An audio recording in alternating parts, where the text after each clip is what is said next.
దేవునికి స్తోత్రం. హల్లెలూయా. అపోస్తలుడైన పౌలు కొరింథీయులకు రాసిన మొదటి పత్రిక 6వ అధ్యాయము 19-20 వచనాలు చదువుకుందాం. మీ దేహము దేవుని వలన మీకు అనుగ్రహింపబడి మీలోనున్న పరిశుద్ధాత్మకు ఆలయమై ఉన్నదని మీరెరుగరా.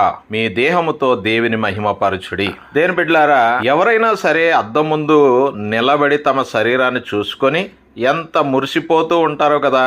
కొంచెం అందంగా ఉన్న వాళ్ళైతే మరీ ఎక్కువసేపు అద్దం ముందే గడిపేస్తూ కళ్ళు ఇటు అటు త్రిప్పుతూ శరీరాన్ని రకరకాలుగా భంగిమల్లో చూసుకుంటూ తెగ సంబరపడిపోతూ ఉంటారు. ముఖం మీద చిన్న మచ్చ వచ్చిన గాయమైన ప్రాణం పోయినంతగా బాధపడిపోతూ ఉంటారు. శరీరాన్ని వాళ్లే తయారు చేసుకున్నట్లు శరీరానికి రకరకాల క్రీములు రాసి అపురూపంగా చూసుకుంటూ ఉంటారు వారి శరీరాన్ని.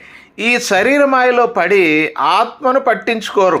ఆత్మ లేకపోతే శరీరం మట్టిలో పెట్టడానికి తప్ప దేనికి పనికిరాదు.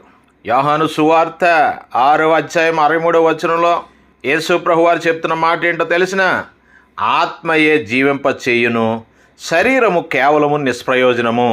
ఆత్మ శరీరంలో లేకపోతే శరీరం కుళ్ళిపోయి పురుగులు పట్టి కంపు కొడుతుంది. బతికి ఉన్నప్పుడు మన శరీరాన్ని కోరుకొని మనల్ని ప్రేమించిన వారే చనిపోయాక ఆ శరీరాన్ని వదిలిపెట్టేస్తారు. ఈ నిష్ప్రయోజనమైన ఎందుకు పనికిరాని శరీరానికి మెరుగులు దిద్దేవారు వారి ఆత్మ ఎక్కడికి పోతుందో వారికి మాత్రం ఆలోచనే ఉండదు. వారు ఏమాత్రం ఆలోచించరు. శరీరాశలు నెరవేర్చడమే లక్ష్యంగా జీవిస్తూ ఉంటారు. శరీరానికి ఏమాత్రం నొప్పి కలగకుండా ఉండడానికి, శరీరం సుఖపడటానికి కావలసినవన్నీ సౌకర్యాలు సమకూర్చడమే ధ్యేయంగా వారి జీవన విధానం ఉంటుంది. కళ్ళను తృప్తిపరచడానికి అందమైన ఇళ్లు కట్టుకోవడం, చెవులకు మంచి సంగీతాన్ని వినిపించడం, నోటికి రుచికరమైన భోజనం అందించడం, ముక్కుకి వాసనలు అందించడం, శరీరానికి చల్లదనం కోసం ఏసీలు, మెత్తడి సోఫాలు సమకూర్చడం తప్ప ఇంతకు మించి ఆత్మకు సంబంధించిన ఒక్క పని కూడా చేయరు. నా ప్రియ సహోదర సహోదరి, దేవుడు మనిషి కోసం చేసిన వాటిని అనుభవించడం తప్పు కాదు, కానీ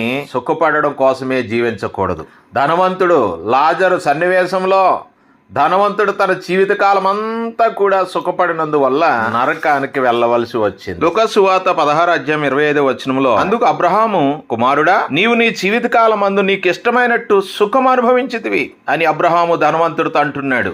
ఈ భూమి మీద మన సుఖం, సంతోషం ఆత్మను బట్టి ఉండాలి తప్ప శరీరాన్ని బట్టి కాదు. నా ప్రియ సహోదరుడు సహోదరి, దేవుడు మనకిచ్చిన దేహముతో దేవుని మహింపరచాలంటే మన ఆత్మ సంతోషంగా ఉన్నప్పుడే అది సాధ్యమవుతుంది. మన ఆత్మ దుఃఖంలో ఉంటే మన దేహం నరకానికి వెళ్తుంది. నీవు ఈ భూమి మీద నీ దేహముతో దేవుని పని చేయడం ద్వారా నీ ఆత్మ సంతోషిస్తుంది. మరి దేవుడు నీకు దయచేసిన దేహముతో దేవుని పని చేసి నీ ఆత్మను సంతోష పెట్టడానికి సిద్ధంగా ఉన్నావా? నీ దేహము, నీ ఆత్మ దేవుని మహిమపరుస్తూ దేవుని కొరకు జీవిస్తున్నావు లేదో ఒకసారి ఆలోచన చేయాలని మనం చేస్తాం. ఈ లోకంలో మేము జీవించినంత కాలం ఆ శరీరాన్ని సుఖపెట్టకుండా నీవిచ్చిన ఈ దేహముతో నిన్ను ఘనపరిచినట్లు నీ కృప మాకు అనుగ్రహించు ప్రభువా అని ప్రార్థనాపూర్వకంగా ముందుకు సాగుదామా? అటువంటి మనసుని ప్రభు మనకు దయచేయను గాక.